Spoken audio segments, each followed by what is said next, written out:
The gulls shrieked above me as the ferry's horn split the evening fog, a sound I had heard for decades on Orcas Island, but never like this, never with my wrists clutched by strangers calling themselves care aides. One of them, a broad-shouldered man in a gray windbreaker, pushed a folded sheaf of papers against my chest. "You've been placed under emergency guardianship, ma'am," he said in the clipped, rehearsed tone of someone reciting a line he'd spoken too many times before. Guardianship. The word clanged in my skull like a dropped anchor. I looked past his shoulder, and there they were. My children. My own flesh and blood standing side by side at the edge of the ferry ramp. Evan, immaculate in his tailored overcoat, checked his phone as if this were nothing more than a tedious transaction. Beside him, Lena dabbed at her lip gloss in the reflection of her phone screen, her fiancé Kieran's hand resting possessively at the small of her back. Not one of them met my eyes. The aide kept talking, his breath hot in the damp air. "The court has declared you incompetent to manage your affairs. Your son Evan has been appointed temporary guardian."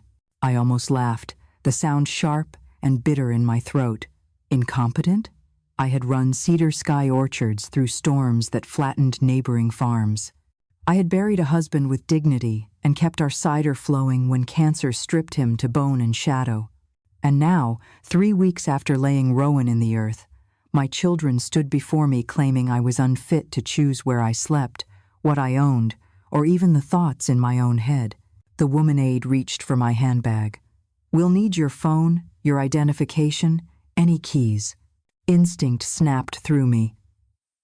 I clutched the chain around my neck, tucking the small brass key beneath my sweater. Rowan's key. The one he had pressed into my hand in the hospice bed, his eyes foggy with morphine but fierce. "If they come for you, Mara, remember, trust the quiet plan. The land knows who it belongs to." I raised my chin, though my voice trembled. "You can take whatever you want, but you will not take me." For the first time, Evan glanced up. His eyes were unreadable, cold as tidewater. "Mother, please don't make this harder. You'll thank us when you're settled somewhere safe." Safe. That word again. Safe from what? From myself? From the orchards Rowan and I planted tree by tree? Or safe from the truth of what my children were about to do with his life's work? The aide's grip tightened. The papers crinkled in the fog between us, words like incapacity, dementia, risk to estate bleeding through the damp fibers. Somewhere behind me, the ferry crew shouted for departing passengers. The gulls dove, scattering across the gray water. My world had become a stage set for betrayal. And here, on this dock, I need you to know me. My name is Mara Ellison. I am 67 years old.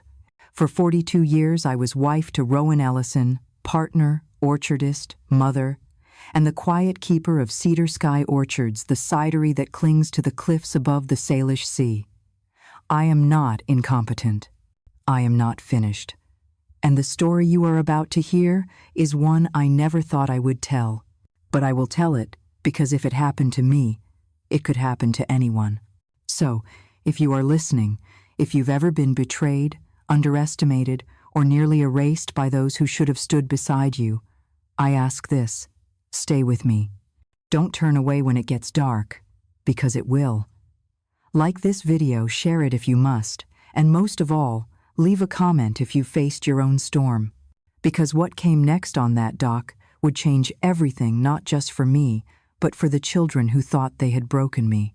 I pulled free of the aide's grip, the brass key pressing like a secret brand against my heart, and stepped into the fog.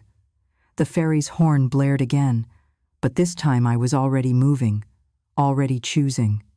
They thought they had caged me with their papers, but they had forgotten who I was before I was their mother, and they were about to remember. Stop, wait for me to say continue. Would you like me to move into Section 2, the world before? Cedar Sky Orchards, Rowan's illness, the children's distance, or do you want to inject an additional early twist? Perhaps a stranger on the dock witnesses Mara's escape and later becomes important. The fog thinned as I left the dock, and with each step my mind pulled me backward, back to the world that existed before the papers, before the stranger's hands, before my children learned to speak the language of acquisition with the fluency of love. The world I am about to show you is why I could not accept the word incompetent, why I could not be shepherded into a quiet room and left to soften like fallen fruit. My world had a heartbeat and a pulse of its own. Cedar sky orchards, a ribbon of green stitched across the cliffside, where apple trees twisted like old dancers in the wind and the sea below bit the rock with steady, ancient teeth. Rowan used to say the fog was our best blessing. Gives the fruit patience, he'd murmur, scraping soil with his thumb to read its mood the way a sommelier reads a glass. He loved that the mornings came slowly here, the sky reluctant to commit, the crows arguing in the alder grove as if they were union men negotiating their hours. We didn't marry into this land so much as courted. When we first stepped onto the property, it was a neglected patchwork of scrub and bramble, the bones of an abandoned orchard crouched like a story half forgotten. We brought shovels and grafting knives, and a stubbornness that made our friends sigh. It took us 7 seasons to coax the rows into alignment, 10 to harvest fruit we were proud to press, and 15 to admit we'd made a life that might outlive us. Cedar Sky didn't look like the vineyards people post about when they want to be envied. We were not a procession of symmetrical vanity. No, we were angles and terraces and switchbacks, trees leaning with intent toward light that arrived at oblique hours. On summer evenings, the leaves would catch the last scraps of sun like green scales, and we'd stand at the edge of the bluff with our glasses of single varietal cider, counting freighters sliding toward Vancouver, like Slate Islands. Those were the nights we promised each other that whatever came, we would refuse anything that asked us to flatten what the land had taught itself to do. Before anyone called me incompetent, they called me meticulous. I could tell you the date of the earliest blossom on our Ashmead's kernel for 20 years running. I could tell you which row hid the vole that loved the rootstock, and which tree sulked if you pruned it in January instead of March. I ran payroll and tractor repairs and state liquor and cannabis board compliance filings. I balanced ledgers that did not forgive romance. Love is heavy until you find the right way to carry it. I learned to carry it with a clipboard and a calendar and a set of boots that squeaked when the first rains came in October. There was joy, and there was exhaustion that felt noble because it belonged to us. And there was Rowan tall, a patient smile like a nail set flush to wood. He whistled when he was anxious, which meant I could hear his worry in the corridors of our farmhouse long before he named it. He kept a coin in his pocket he rubbed with his thumb when a storm pattern refused to make sense. When the first pains began, he said it was heartburn. When the doctor said not heartburn, he said it was a virus. When the scan said not a virus, we stopped saying anything for 3 long minutes in a room colder than it should have been. Pancreatic. The word didn't land all at once. It fell in flakes, sticking to everything. I remember the first morphine night when Rowan's breath turned into rain, irregular, uncertain, and still he insisted on walking the rows in his mind, naming the grafts out loud. Kids orange-red, Rubinet, Wixon, Ashmead's. He wanted to hold the orchard inventory like a rosary, to prove to himself and whatever listened that he still owned the shape of what we had made. He said, "If they come for you, Mara, trust the quiet plan." And in the morning he forgot he'd said it. So I wrote it down on the back of the property insurance envelope and tucked it into the drawer beside the kitchen stove, between the jar of rubber bands and the roll of farm stand stickers that said, "Thank you, see you soon." Even before the diagnosis, our children had begun to orbit us at a profitable distance. Evan, our firstborn, wasn't always a ledger with legs. Once he was a boy who named each red-tailed hawk and knew where the fox dens hid. Somewhere between his first internship and his second home in South Lake Union, something in him learned to flatten landscapes into numbers. He said it allowed him to see clearly. He wore clarity like armor and called it adult. He brought us gift baskets at Christmas with things in jars I couldn't pronounce and wines with labels that sneered at our humble cider bottles. "Scale," he would say, as if Scale were a friend he'd invited and was offended we didn't embrace. Lena brought music back into our house when she visited Too Loud, Too Late, the kind that rattled the teaspoons in their drawer and woke the barn cats. If Evan believed in precision, Lena believed in energy, which is to say, she believed money should feel like fireworks if it was going to be worth anything at all. She loved big ideas and hated their maintenance. She launched wellness projects like Dandelion Seed and called me when the wind didn't carry them as far as she hoped. I wired her money after Rowan went to bed and stopped telling him about the amounts when his face began to pinch the way it did when frost caught the blossoms in April. I don't want to pretend they were villains walking in slow motion to ominous music. They were my children, and they believed their confidence was kindness, that we were small-town stubborn, that we'd done well for ourselves, but should leave the rest to people who could make it sing. They wanted to take our melody and turn it into a chorus they could sell. The first time Evan mentioned unlocking value, Rowan went still in a way that frightened me more than his coughing fits. After that, we didn't have them out to help with harvest. We told ourselves it was because Rowan tired easily. But the truth is, he couldn't bear to watch his son look at the orchard like a spreadsheet. A world is made of more than the people who claim it. There was Juniper Singh, who ran Crow's Nest Mercantile at the curve of the road where tourists always braked too late. She kept a ledger in pencil and a generosity in ink. On October mornings, when the fog didn't lift by 10 and the presses moaned steady as a lullaby, she brought us samosas and refilled our thermoses. "Eat," she'd command, as if she were pure iron in a bright scarf, "or your fruit will unionize and demand better conditions." There was Faye, our bookkeeper, whose earrings were always the size of small planets and who could find a rounding error by sound. There were the apprentices, we called them that to their faces, and kids in private who came to us with soft hands and left with scars they were proud of. The orchard demanded blunt honesty. It taught us that a thing is what it does over time, not what it calls itself on a good day. Rowan began to lose weight as if he were paying a debt I hadn't known we owed. The morphine took his edges. The hospice nurse gave us language when ours failed. He recorded videos on my phone sometimes when he had a lucid afternoon and the light in the kitchen made him look like he belonged to himself again. Not because anyone asked him to, but because he had a builder's compulsion to leave better instructions than he had inherited. I didn't tell the children about those videos. I didn't tell them about the key Rowan pressed into my hand after the second hospital stay, the brass warmed by his skin. "You know where," he said. And I nodded even though we both knew there were 1,000 places he could mean. Later, while he slept, I felt my way through our house the way a blind woman reads a face by shape and temperature. I found the place by sound. The old cider press on the packing room's far wall had a hollow knock in one plank. Behind it, an envelope waited with my maiden name written in the tidy script he used only for legal things and love letters. Inside, a deed it said 28 acres, cliffside, with literal access, and the spring I thought of as the orchard's second heart, in my name. I folded it back into its skin and slid it home, the plank clicking like a promise.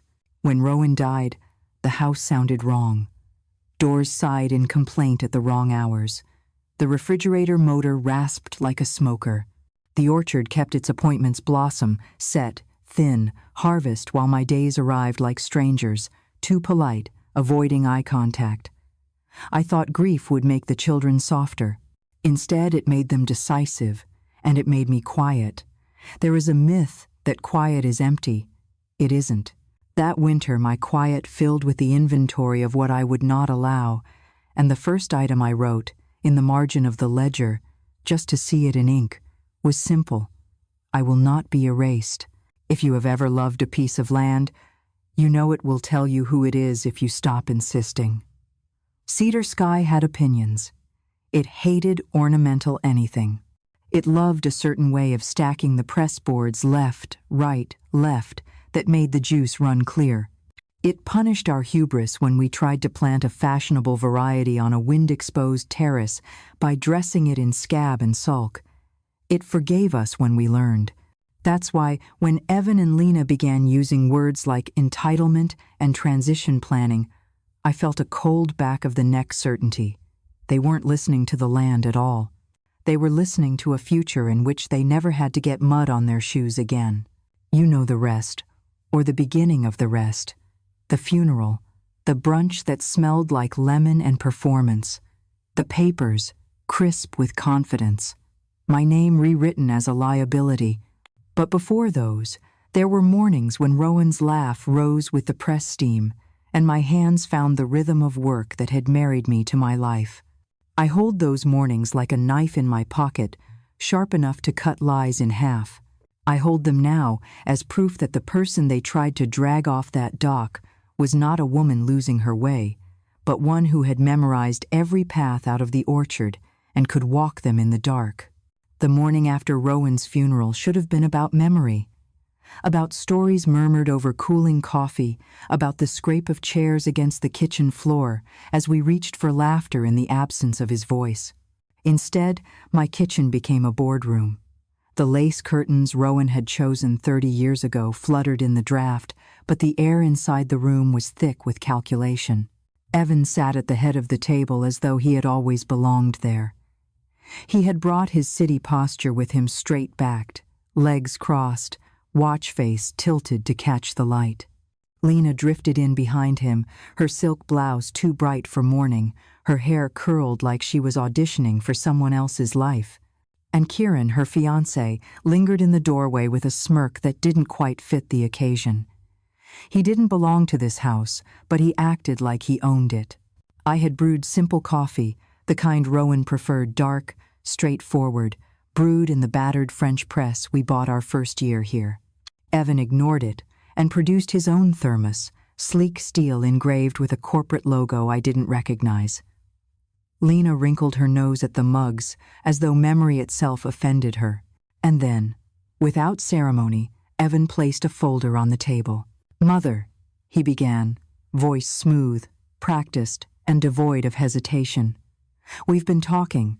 It's time to settle things." "Settle," I repeated, my voice catching on the word like a shoe on loose gravel. Evan slid the folder closer to me. The paper was thick, expensive, the kind law firms use when they want their words to carry weight. On top lay a Will Rowan's name in clean, strong letters that stabbed me in the chest. His signature flowed effortlessly, steady as spring rain. Too steady. Far too steady for a man who hadn't held a pen without trembling in months. "This isn't from Arthur," I said, naming our longtime lawyer. He retired suddenly. Evan replied without missing a beat. "Dad asked me to handle things." Lena leaned forward, her perfume sharp against the steam of my coffee. "It's practical, Mom. The orchard is too much. You shouldn't be here alone. We've already had interest from Harbor North Developments. They're offering $12 million for the land. It's a chance for a fresh start, for all of us." My stomach lurched. "A developer," I whispered. "You mean to pave over your father's life's work?" "It's not about paving," Evan countered. "It's about scale. About opportunity." His fingers tapped the folder like a metronome. "Dad wanted this. He told me." "No," I said, so softly I wasn't sure they heard. "Not like this. Not him." Kieran stepped forward then, his smile as thin as glass. "We've structured everything to ensure you're comfortable. Lena found a residence, beautiful place, waterfront, wellness programs, 2 hours away, so we can visit often." The words pressed on me, each heavier than the last. Residence, programs, as though my life could be catalogued like a retirement brochure. I thought of Rowan pruning in the sleet, his hands raw and proud. I thought of the nights we stayed up with ledgers and aching backs, whispering that the struggle meant something. I thought of the way he looked at our orchard, as though it was another child. "You can't stay here," Evan said flatly. "It isn't sustainable. You'll be cared for properly. This way we can close the deal next week." I stood, needing motion to keep from breaking. I gathered the mugs, the simple chipped things that had warmed 1,000 mornings. My hands shook, but I forced them steady. I would not let them see me tremble. "Show me the will," I said finally. My voice carried more steel than I felt. Evan pushed the folder toward me again. "It's right there." I didn't touch it. "No. Show me the original." From Arthur. A pause, brief but telling. Evan's jaw tightened. Lena's eyes darted to Kieran, whose smirk faltered for the first time. I set the mugs in the sink with deliberate care. "I'm going to bed," I said, though I knew I would not sleep. "We'll talk tomorrow." But in the marrow of my bones, I already knew. There would be no tomorrow conversation. The air in my kitchen wasn't grief, it was strategy. My children weren't mourning their father. They were executing a plan, and I was no longer part of it. That night, I lay awake in the bed Rowan and I had shared, the farmhouse creaking with familiar aches. Outside, the apple trees shifted in the wind, guardians I had tended for decades. Inside, silence pressed against my chest until it became something else resolve. Betrayal had weight, but so did memory, and I would not allow them to strip me of either. By dawn the next morning, the house smelled of coffee again, but not the warm, steady kind Rowan had always brewed. No, this was sharp and bitter. Imported beans Evan had brought from Seattle, the kind that tasted of boardrooms and deadlines, not mornings on a farm. I descended the stairs slowly, joints aching not from age but from the heaviness of what I now knew. The voices in the kitchen fell silent as I entered. Evan stood in his blazer, phone in hand, tapping the screen with surgical precision. Lena perched on a chair in a silk robe, hair already pinned as though she were headed to a gala, not the work of grieving. Kieran leaned against the counter, relaxed, predatory, sipping from my husband's favorite mug as though it were his right. The suitcase caught my eye first. Brown leather, neatly packed, waiting by the door. It wasn't mine. "Morning, Mom," Lena said brightly, too brightly, like she was auditioning for a commercial. "We packed a few essentials for you. Thought we'd take a drive down to Solace Shores today. Just to look. You don't have to decide yet." Solace Shores. A retirement community, disguised as a coastal paradise. Rowan and I had driven past it once, its gates gleaming like teeth. He had laughed, shaking his head. Not in this lifetime. And yet here were my children, ushering me toward it like an inevitability. "I'm not going anywhere," I said, pouring myself a cup of the bitter brew. My voice was steady, but my hand wrapped tight around the handle. Evan checked his watch. "Mom, be reasonable. The paperwork is finalized. We close with Harbor North next week." I sipped, the taste acrid on my tongue. "I've lived here my entire adult life. This is my home." "It's all of ours," Evan corrected, his tone flat, transactional. "Dad left the business to us. It's time to let go." Something inside me shifted. For the first time, I looked at him not as the boy who once trailed Rowan through the orchard, asking about bees and frost, but as a man I didn't recognize, one who viewed me not as mother but as liability. "I'll need my medication," I said calmly, "and I'd like to gather some photographs." Relief softened Lena's face. "Of course. Take whatever personal items you want. We'll ship the rest." Upstairs, I didn't cry. My tears had dried with Rowan's last breath. Instead, I opened the medicine cabinet, the one Rowan had insisted we reinforce back in the 80 seconds after a break-in rattled the town. Behind the mirror, hidden behind a panel, lay what I truly sought: my passport, my birth certificate, a small fireproof box. The box was heavy when I pulled it into my lap, its weight both literal and ancestral. Inside lay papers Rowan and I had hidden decades ago, a deed in my maiden name for 28 acres of cliffside land, untouched by orchards but holding the only spring-fed water source on the property. Water rights that no developer could live without. My pulse steadied as I traced the ink of my younger signature. Rowan had called it our safety net. I had thought it a precaution. Now it was salvation. When I returned downstairs, the box was hidden in my bag, my face calm. "Ready?" Evan asked, already pulling on his coat. "Of course," I replied, letting Lena slip her arm through mine as though she were guiding me gently, not delivering me to exile.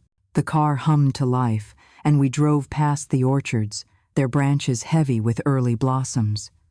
Past the school where I had read to children, past the church where Rowan's casket had rested only weeks earlier.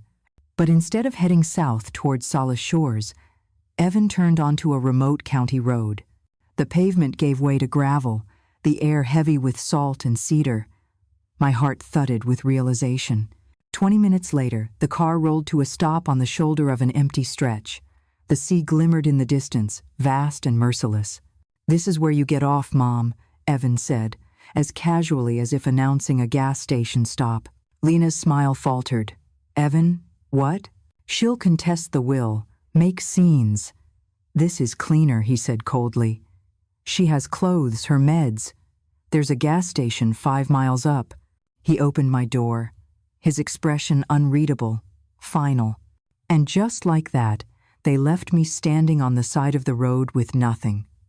Or so they thought. The car disappeared into the mist, leaving behind the smell of betrayal and the weight of dust on my shoes. I clutched the suitcase they had packed for me, the brass key pressing against my chest, and I felt something I hadn't in weeks. Not fear, not despair. Freedom, because in my bag lay the deed, and with it, the power they had never counted on. The road stretched before me, a ribbon of gravel vanishing into fog. My flats were not made for walking, but I walked anyway, each step louder than the silence my children left behind. The early spring sun pressed against my shoulders, warm and cruel. I clutched the suitcase, not because it held anything of value. It was filled with neatly folded clothes chosen by hands that did not know me anymore, but because it gave me something to carry other than the ache in my chest. I was not afraid, not broken, not finished. They had abandoned me, but they had forgotten one thing. I still knew the land better than they ever would. And in my bag, hidden beneath pill bottles and scarves, was the deed Rowan had entrusted to me. 28 acres of cliffside with the spring that fed every row of cedar sky. Without it, no water. Without water, no orchard. And without the orchard, no deal. My children thought they had cornered me. They had no idea I still held the queen on the board. I walked for nearly 2 hours, my feet blistered, my breath ragged. When the road finally bent toward civilization, the outline of a weathered gas and grocery came into view, Crow's Nest Mercantile. The same shop Rowan and I had stumbled into our first week on the island when the power went out and we needed candles. Time hadn't changed it. Hand-painted signs, a crooked bench, the faint smell of wood smoke drifting from the chimney. Juniper Singh stood behind the counter, her scarf bright as ever, hands busy wrapping a bundle of fresh herbs for a customer.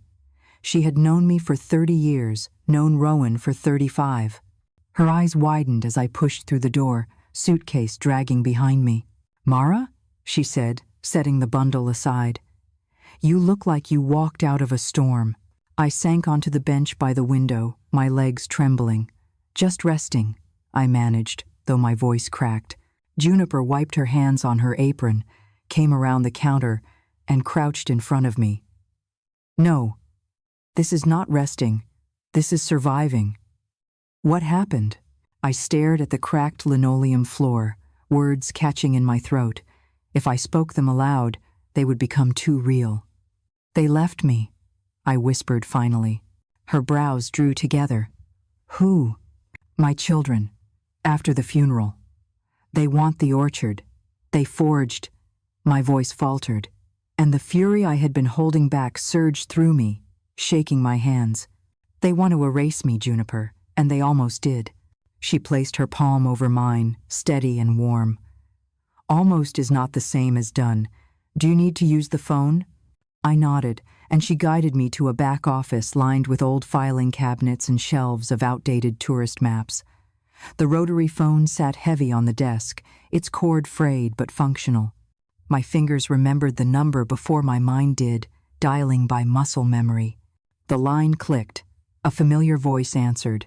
"This is Camille Hart." Relief nearly undid me. "Camille, it's Mara Ellison. I need your help and your discretion." A pause. Then, "Mara, I've been expecting your call." I froze. Expecting? I had concerns the moment Evan submitted that will. It didn't match Rowan's last file. I knew something was wrong. "Where are you?" "At Crow's Nest, Junipers." "Stay there, don't move, I'll be there in an hour." I hung up, my pulse racing. Camille Hart wasn't just any attorney. She had once fought and won a case against a fraudulent guardianship scheme that had destroyed 3 families before her intervention. She was relentless, incorruptible. Rowan had admired her, had trusted her. When I stepped back into the shop, Juniper was waiting with a paper bag. Water, bread, a prepaid phone. On the house. I shook my head. "I can't." "You can, and you will. Because this island doesn't forget its own." For the first time since Rowan's death, I felt the burn of tears. Not weakness, not grief, gratitude. As I clutched the bag, the brass key pressed harder against my chest. I wasn't just holding onto metal. I was holding Rowan's plan, his trust, his faith that I could stand when others tried to bury me. My children thought they had abandoned me to nothing. But nothing was about to become everything. By the time Camille Hart arrived, the fog had begun to lift, peeling away from the island like a curtain. Through the window of Juniper's store, I saw her step out of a navy Subaru, a leather satchel slung over one shoulder, her stride purposeful. She was not tall, but her presence filled the space before she even opened the door. "Mara," she greeted, her eyes sweeping over me with clinical precision before softening. "You've been through hell, but you don't look beaten." "Good." Juniper poured her a mug of tea without asking. Camille accepted it absently, already pulling a stack of folders from her satchel. She spoke quickly, the way someone does when they know time is thinner than it seems. "I filed a request for a copy of Rowan's supposed final will. Evans submitted it through a firm in Seattle. New, flashy, lots of glass offices and no substance. It doesn't line up with any of the records Arthur Pike kept. And the guardianship order?" She dropped a file on the counter with a sharp slap. "Signed by a substitute commissioner who isn't even authorized to hear probate matters." Someone greased the skids. I swallowed, bile rising. "They said Arthur retired." Camille's lips curved in a humorless smile. "Arthur Pike doesn't retire. He was threatened or bought. Maybe both. But I'll find him." I reached into my bag, hands trembling slightly as I drew out the fireproof envelope. Camille's gaze sharpened as I slid the deed across the counter. "My maiden name," I explained.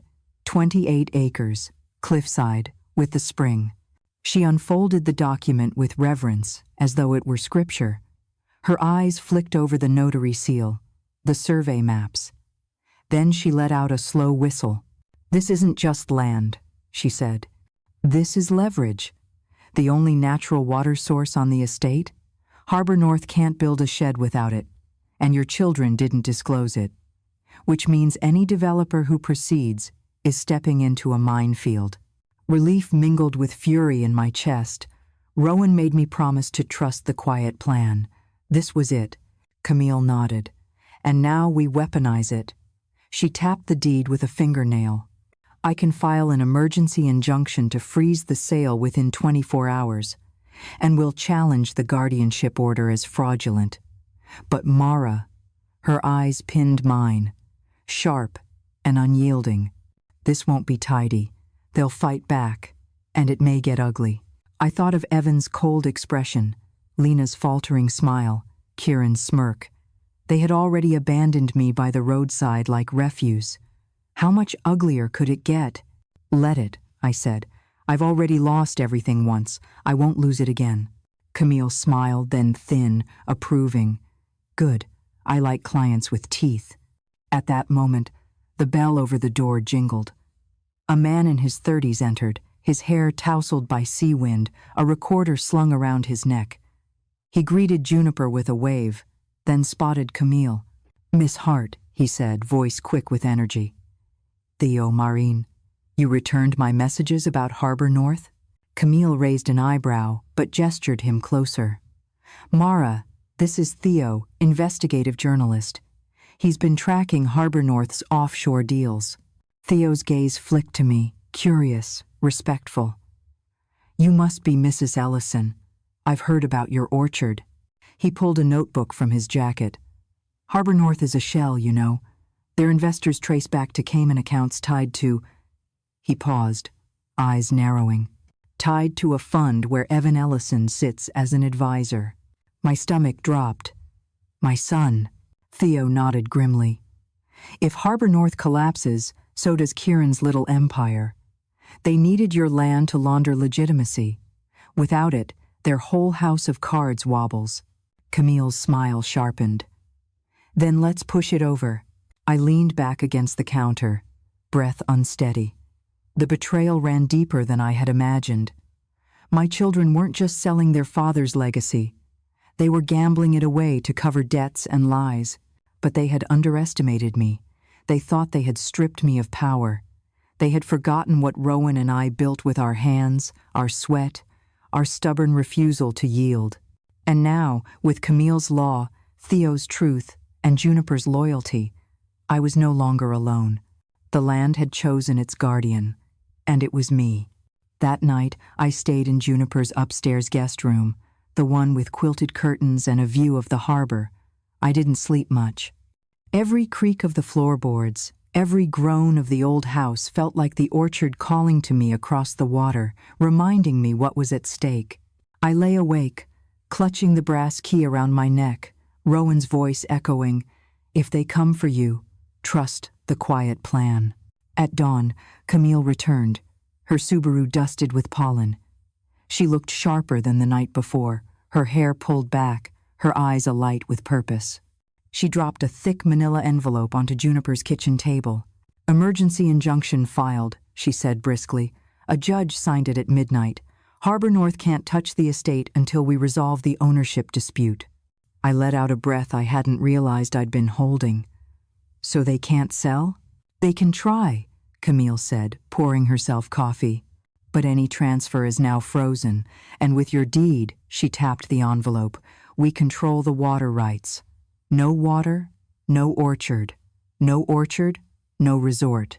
Developers don't invest in lawsuits." Juniper slid me a plate of eggs, her expression fierce. "They thought they could bury you. Instead, you're planting yourself right in their path." Before I could respond, Theo arrived, recorder in hand, his energy buzzing like static. He tossed a flash drive onto the table. "Got something," he said, grinning. "Kieran's Cayman Fund. Traced it through 3 shell companies, but the paper trail is solid. He's been laundering investor money through Harbor North. Evan signed off on advisory memos. If this hits daylight, they're toast." Camille raised an eyebrow. "Can you verify?" Theo nodded. "Already did." And here's the kicker: Rowan shows up in one of the filings. His signature again, only this one dates 6 months into hospice when he couldn't even hold a pen. Clear forgery. They've tied themselves to frauds so tightly they can't wriggle free. My hands shook as I reached for the flash drive. "They used his name," I whispered, fury burning through my chest. "Even in death, they couldn't let him rest." Camille placed her hand over mine. "Which is exactly why we'll win. They left fingerprints all over this. And with Theo's evidence, the state attorney general will take notice." But it wasn't just law and evidence that mattered. It was the land. And the land had its own secrets. I told Camille about Rowan's envelope hidden in the cider press, about the codicil I hadn't yet dared to reveal. Her eyes widened. "A codicil?" "Handwritten. Video recordings, too." He wanted to make sure the orchard stayed protected. Camille leaned forward, her voice urgent. "Mara, that codicil could end everything. If it's authentic, and I'm betting it is, it will shatter their case. But we'll need to secure it before Evan and Kieran realize what you have." Theo smirked. "Let me guess they think you're powerless, right? Good. That means they won't see you coming." The thought of returning to the farmhouse made my stomach twist, but I knew Camille was right. Rowan's codicil wasn't just paper, it was his voice, his final truth. And if we didn't retrieve it, my children would burn everything to ash to cover their tracks. "We go tonight," Camille said, already drafting a plan. "Theo, you'll document everything. Juniper, I'll need you to keep Mara here until I call. No risks." I lifted my chin, surprising even myself. "No, I'm coming. That press is mine, that orchard is mine, and I will not let them take it without standing on that soil myself." Camille studied me for a long moment. Then, slowly, she nodded. "All right, Mara, then we'll do it your way." The room fell quiet, heavy with resolve. Outside, the morning sun broke through the fog, spilling gold over the harbor. For the first time since Rowan's death, I felt the tide shift not in their favor, but in mine. They had underestimated me, and that was going to be their ruin. By twilight, we were ready. Camille insisted on driving, her Subaru packed with 2 flashlights, a camera, and a binder fat with injunction papers. Theo had his recorder, a portable scanner, and that particular grin of a man who smelled scandal blooming. I carried nothing but the brass key and the weight of memory. The road to the farmhouse felt longer than it had ever been, every bend edged with shadows. The orchard loomed like an army in formation, rows of trees swaying under the sea wind. Each trunk seemed to whisper, "Remember us, remember us." We parked a half-mile down, lights off. Camille laid out the plan in her calm, surgical tone. "We get in, retrieve the codicil, and any supporting evidence. Get out. Quick.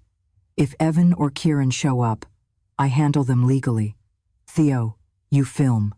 Mara, you stay behind us." I almost laughed. "I've walked those rows longer than both of you have been alive. If anyone stays behind, it won't be me." The farmhouse windows glowed faintly, amber against the dark. My heart stumbled. I had buried a man from that house. I had laughed babies to sleep in those rooms.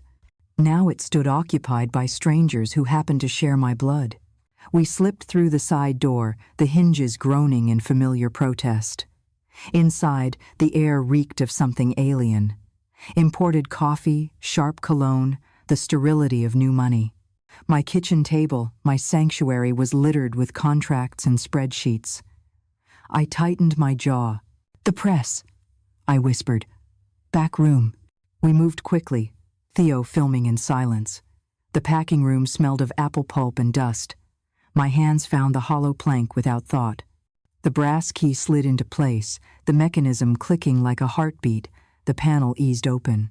Inside was the envelope, untouched.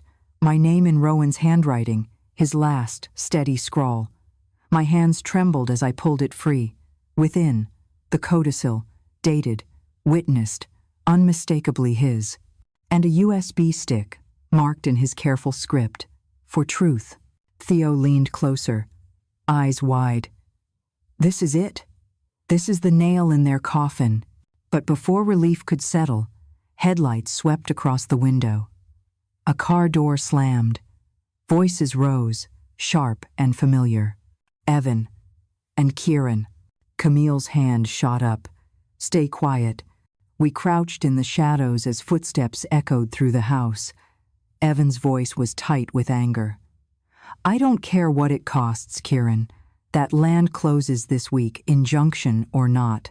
"You think too small," Kieran sneered. "Once Harbor North flips it, the cash washes clean. Your mother's the only obstacle, and she's already discredited." My blood froze. Discredited. They hadn't just forged papers. They had arranged my humiliation, my erasure, down to the last signature. Theo's recorder blinked red, every word captured. Evan's footsteps moved closer, toward the packing room. My pulse pounded. Camille motioned for us to retreat, but the floorboards betrayed us a single creak too loud. The door swung open. Mara? Evan's voice sliced through the dark, disbelief curdling into rage. Kieran stepped in behind him, his smirk gone, replaced by something hungrier. Well, well, looks like the old woman found her claws. I rose slowly, clutching the envelope to my chest. My voice was calm, steady. You tried to erase me, but Rowan left me the truth, and now I have it. For the first time, Evan's composure cracked. You don't know what you're doing. Oh, I do, I said. I'm remembering. Camille stepped forward, legal papers in hand, her presence like steel. And the court will remember too. You're finished. The room pulsed with silence, thick and final.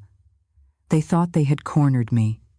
Instead, they had walked into their own trap. Evan's face blanched, but Kieran's didn't. His smirk twisted back into place, a snake coiling. He stepped closer, slow, deliberate, the stale scent of whiskey on his breath. You think a piece of paper changes anything? He drawled, eyeing the envelope in my hands. Developers don't care about old wills or shaky signatures. They care about cash flow, and I control that. Theo raised his camera, the red light glowing. Careful, Kieran, he said lightly. You're on record. Kieran froze for a split second, then laughed low and sharp. Do you think anyone will believe a senile woman and a backwater journalist over me? By the time this makes it into court, Harbor North will have bulldozers on the land. Camille stepped forward, her voice clipped as a knife. Bulldozers can't move without water, and Mara owns every drop feeding those trees. Your contracts are meaningless. Your fraud, on the other hand, that's very real. The color drained from Evan's cheeks. Fraud? Careful, Camille. You're accusing without proof. Theo flipped the recorder around, its playback loud in the room. Evan's own voice spilled out. That land closes this week, injunction or not. Then Kieran's sneer, once Harbor North flips it, the cash washes clean. The words hung like nooses. You forged Dad's signature, I said quietly. You bribed a commissioner. You tried to erase me with guardianship papers. And when that didn't work, you left me on a roadside like garbage. For a moment, Evan's mask shattered. The little boy who once cried when a storm split his kite flickered in his eyes. But it was gone in a breath, replaced by the man who measured worth in balance sheets. You should have gone quietly, he hissed. No, I said. I should have gone loudly, and now I will. Camille slid the injunction papers across the cider press. Here's the law, gentlemen. Step 1, the sale is frozen. Step 2, the will is contested. Step 3, fraud charges. Unless... She paused, letting the words stretch. Unless you walk away now. Kieran's hand twitched as though tempted by violence, but Evan grabbed his arm. His eyes darted to the recorder, to Camille, to me clutching the codicil like a weapon. He knew the walls were closing in. Come on, he muttered to Kieran. We'll regroup. They left in a flurry of slamming doors and grinding gravel. The headlights vanished into the night, but their threat lingered like smoke. When silence returned, I sagged against the press, my knees trembling. Camille steadied me. You did well, she said softly. Theo, still grinning, held up the recorder. This? Gold. They handed us the rope to hang them with. But just as I let myself breathe, a sharp scent stung the air. Smoke. Theo's grin vanished. Do you smell? Then the alarms shrieked. Somewhere in the barn, flames licked wood. They're not regrouping, Camille spat, yanking me toward the door. They're burning it down. We ran into the night as firelight flickered against the apple blossoms, devouring the life Rowan and I had built.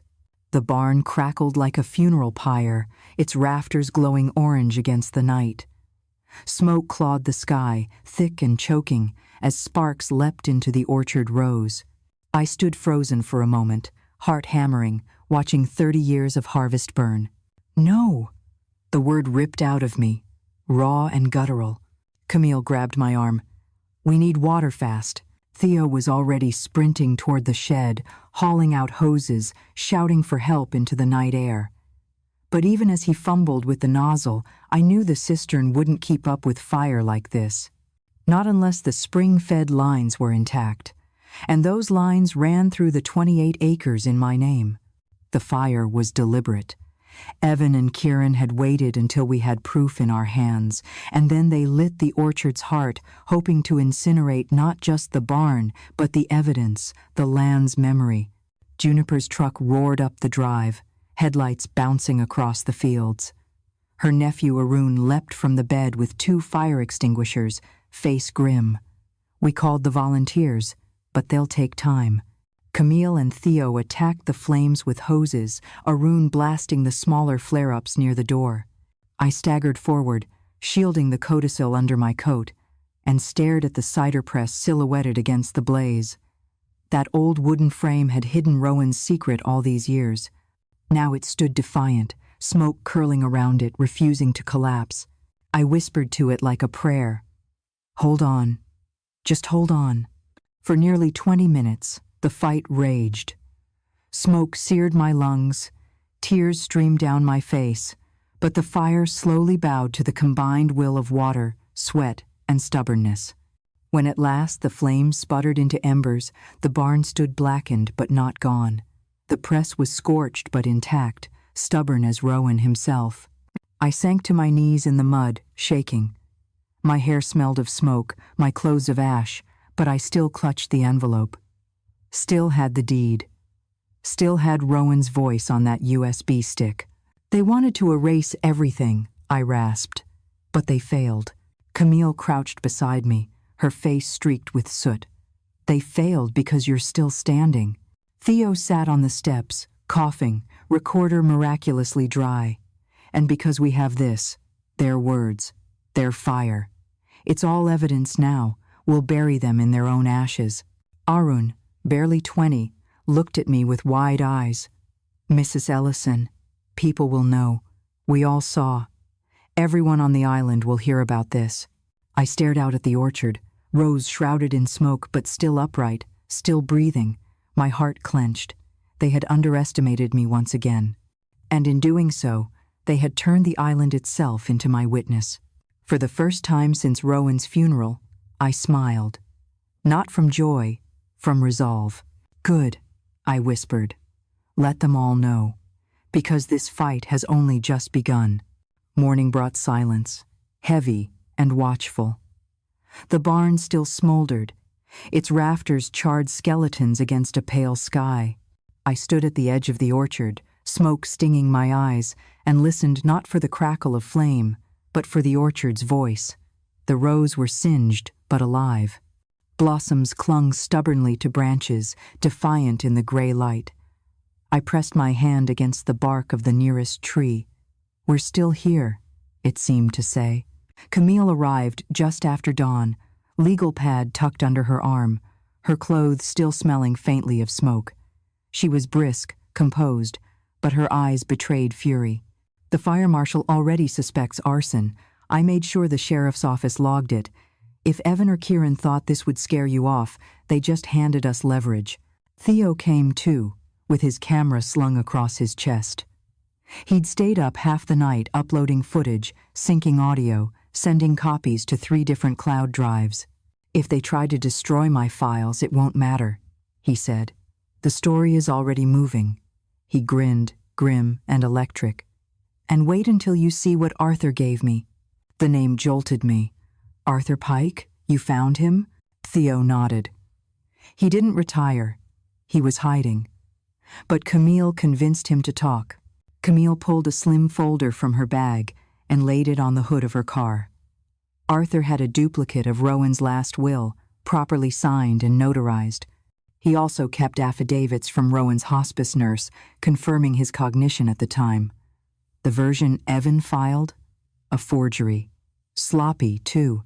The signature alone would collapse in court. My knees weakened, but not from fear. Relief coursed through me like a tide. "Rowan knew," I whispered. "He always knew they might try something." Theo leaned in, voice low. "There's more. Arthur says he was approached by a man Kieran's fixer who told him to disappear. Threats, slashed tires, the works. He has voicemails. I have them now.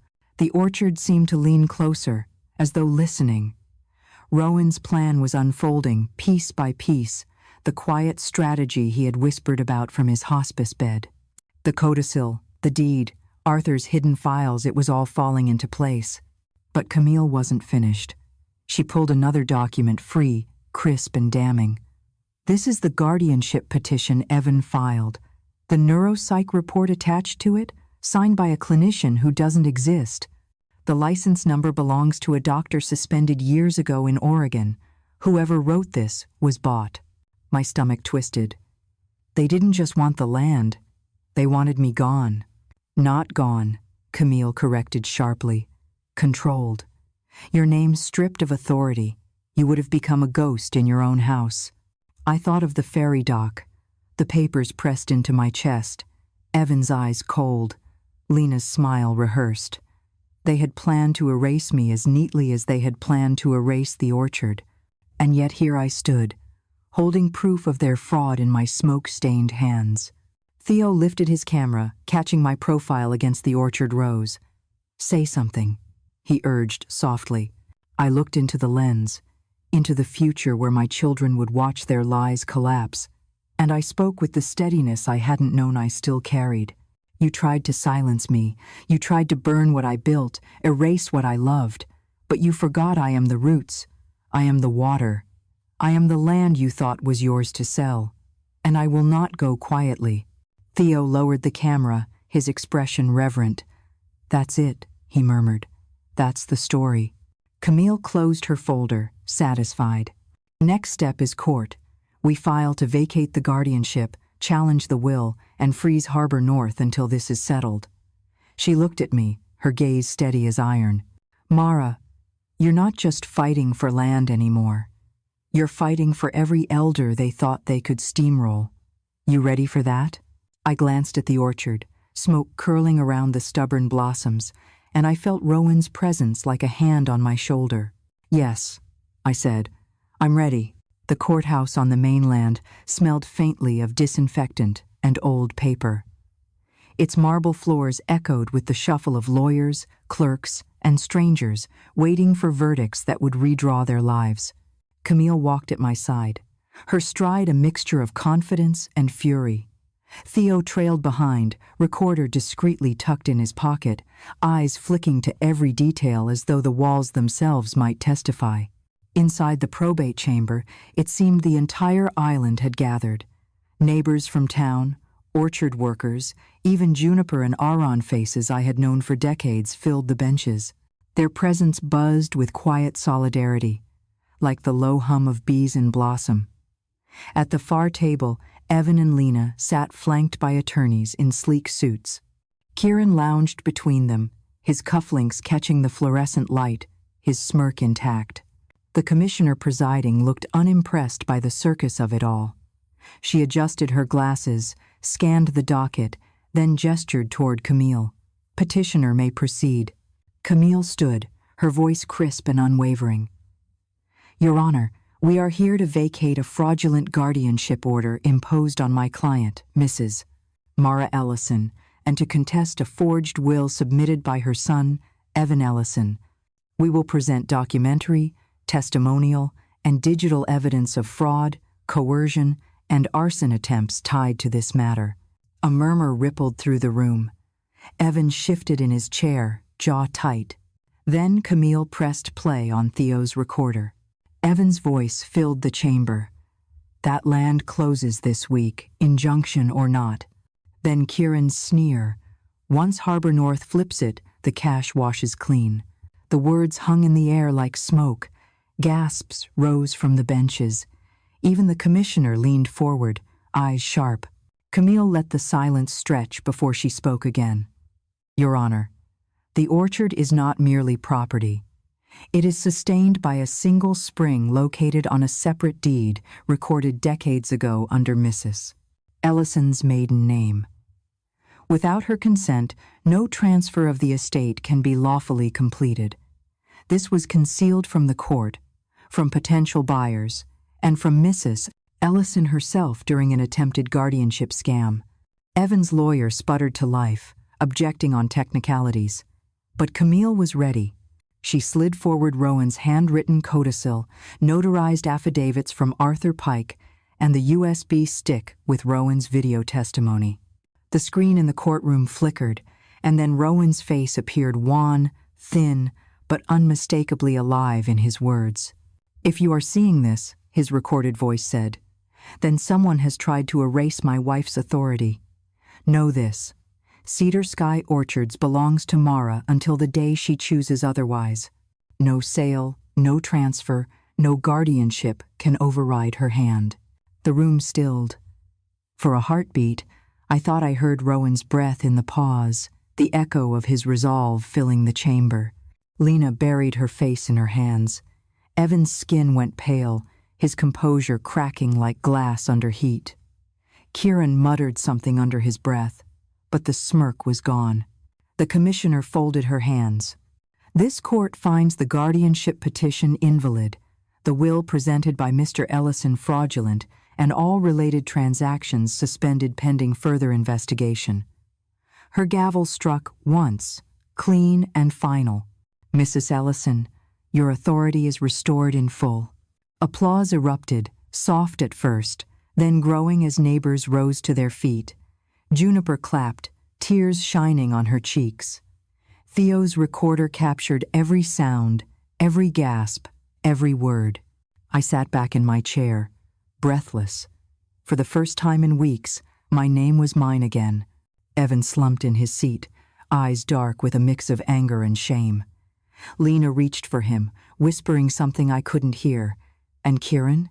He bolted from the room before the gavel's echo had faded, cufflinks flashing like fleeing sparks. Camille leaned toward me, her voice low but fierce. "It's not over.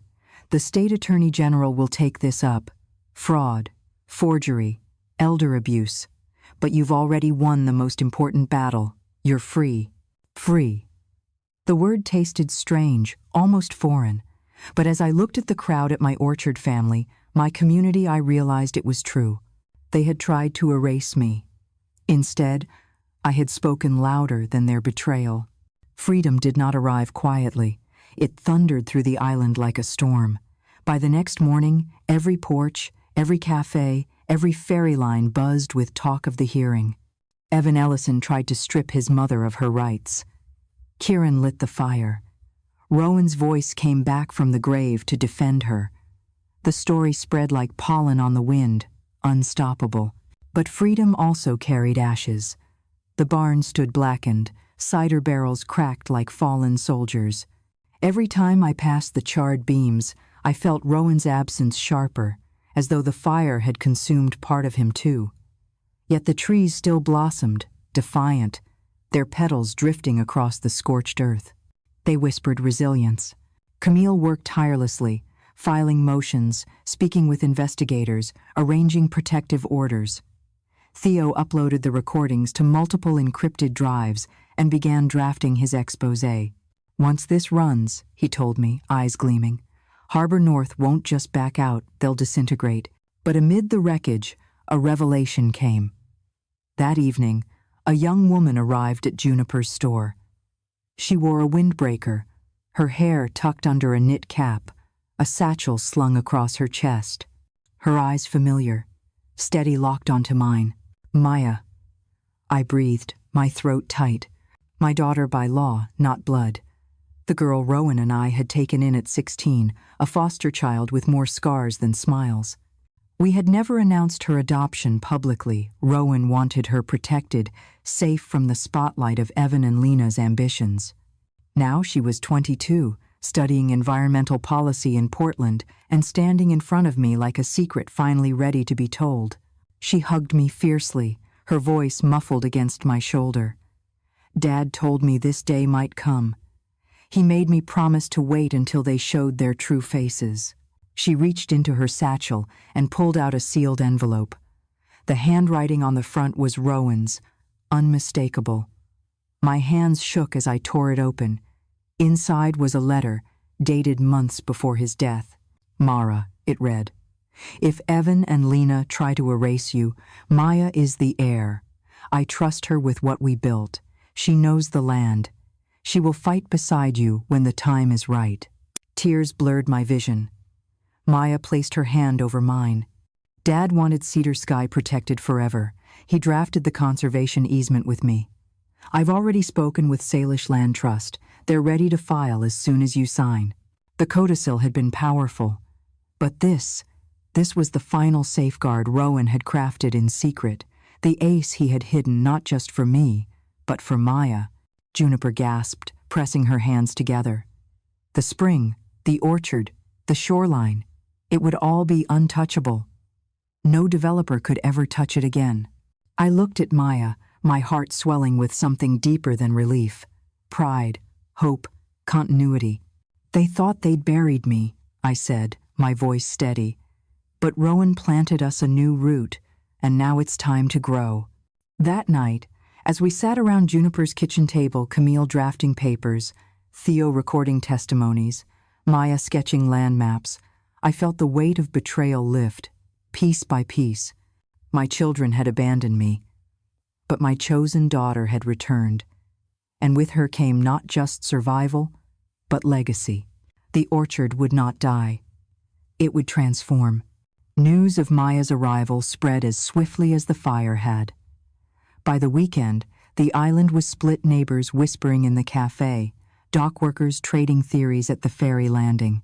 Some pitied Evan and Lena, insisting they'd been misled by Kieran. Others seethed at the thought of children who would betray their mothers so brazenly. But when Maya and I signed the conservation easement with the Salish Land Trust, whispers turned to thunder. The cliffside, the spring, the shoreline, all were now shielded under permanent protection. No developer, no shell company, no greedy child could ever slice them into parcels again. The land had a guardian for generations. Kieran's empire began unraveling within days. Theo's exposé dropped on a Monday morning, and by noon the state attorney general had announced a joint investigation into Harbor North, citing suspected fraud, elder abuse, and arson. Kieran disappeared almost immediately, his condo emptied overnight. Rumors placed him on a private jet bound for the Caymans, but extradition whispers followed close behind. Evan tried to hold his ground. He stood at a press conference in Seattle, flanked by lawyers, insisting it was all a misunderstanding. But the video of Rowan's voice, the guardianship papers with a fake doctor's license, the recordings Theo released, they painted him not as a misunderstood son, but as a man cornered by his own arrogance. His venture capital firms suspended him. His colleagues distanced themselves. His name, once sleek with ambition, now dragged in the mud. Lena was different. She showed up at Juniper's store one rainy evening, mascara streaked, her silk blouse clinging damp to her frame. She begged me to listen, tears trembling in her voice. I didn't want this, Mom. It was Kieran. He pushed me. He threatened me. I thought Evan could keep him in check. I was wrong. Her words twisted in me like a knife. She looked so much like the little girl who once twirled in our orchard rows, bracelets jangling, laughter spilling like blossoms on the wind. But behind the tears was a truth I couldn't ignore. She had stood by while they tried to erase me. She had smiled while they handed me to strangers at the ferry dock. Camille joined us at the table, her voice measured. The Attorney General is offering limited immunity for cooperation. If Lena testifies against Kieran and Evan, she can avoid charges, but only if she admits everything. Lena nodded eagerly, desperation in her eyes. I'll do it. I'll tell them everything. I studied her across the table. You'll speak the truth, Lena, not just to them, to me. Her shoulders shook. I betrayed you. I thought I was saving myself, but I was killing you instead. I can't take it back, but I'll spend the rest of my life trying. I wanted to hate her. I wanted to close the door. But Rowan's voice, Rowan's stubborn mercy, lingered in my mind. Not revenge, Mara. Truth. Peace. So I didn't forgive her, not yet. But I let her sit at my table. I let her speak. That was the beginning of her penance. As for Evan, the law was less merciful. He faced civil penalties, restitution, and the collapse of every professional title he had clawed for. When Camille told me he might lose his license entirely, I felt no triumph. Only a hollow sadness, the grief of losing a son not to death, but to choice. The orchard stood through it all. Blossoms turned to fruit, smoke scars fading from bark. Maya and I walked the rows together, her notebook brimming with plans for community apprenticeships, cooperative models, sustainable water trusts. She spoke of the future with a fire I hadn't heard since Rowan's early days. They wanted to sell this place for $12 million, she said one afternoon, kneeling to test the soil near the spring. But its true value can't be counted like that. It's here, in every branch, every hand that touches it. I looked at her, the chosen daughter who had returned, and felt the orchard breathe with us. They tried to destroy us, I murmured. But instead, they handed us the proof of what we're made of. The weeks that followed felt less like aftermath and more like planting season, messy, exhausting, but brimming with possibility. With Camille steering the legal storm and Theo's exposé rippling through national headlines, Cedar Sky transformed from a quiet island orchard into a symbol. Strangers sent letters, people who had lost parents or grandparents to guardianship scams or fraudulent family schemes. "You gave us courage," one note read. "You reminded us we're not crazy for fighting back." Maya and I worked side by side, drafting a new charter for Cedar Sky. Not a family business anymore, not the fragile, brittle kind of family that could betray its own, but a trust, a cooperative with room for apprentices, workers, and dreamers. We put it in writing. The land could never be sold, only stewarded. Profits would fund island scholarships, elder defense funds, and environmental projects. Rowan's legacy would not be hoarded. It would ripple outward. "Evan?" He returned once. Just once. I found him standing at the edge of the orchard on a gray morning, his suit rumpled, his shoes caked in mud. He looked smaller than I remembered, as though the weight of his choices had pressed him inward. "Mom," he said, voice cracked, "I never meant for it to go this far." I studied him, the son who had once carried baskets of apples taller than his chest, who now carried debts and lies instead. "But you did mean for it to start," I replied. He flinched, and for a moment I saw the boy again, lost and ashamed. He offered no apology, only silence, then turned and walked away. "I don't know if he'll ever return." Lena stayed. She threw herself into restitution, testifying against Kieran, working long hours alongside Maya and the orchard hands. She asked to scrub the soot-stained barn walls as part of her penance. She wept as she worked, but she didn't stop. Maybe, in time, she will earn her way back. Maybe not. But at least she is trying. And me? I am no longer a woman waiting to be erased. I am Mara Ellison, 67 years old, keeper of Cedar Sky, mother of a chosen daughter, survivor of betrayal and fire. I sit on the bluff at dusk, watching the tide pull against the rocks, the orchard humming behind me, alive and stubborn as ever. They tried to erase me. I whisper to the wind. Instead, they revealed me. If you're listening now, if you've been cast aside, underestimated, told to surrender your voice, you are not powerless. Your strength doesn't need to be loud, it only needs to be true. Stand your ground even if it shakes. Stand your ground and you'll echo louder than any betrayal. The orchard still blooms. My name is still on the deed. My life is mine again. And to you, hearing my story, if it moved you, don't forget to like, share, and leave a comment. And if you've ever been underestimated and found your strength, tell it, because your story matters more than you know.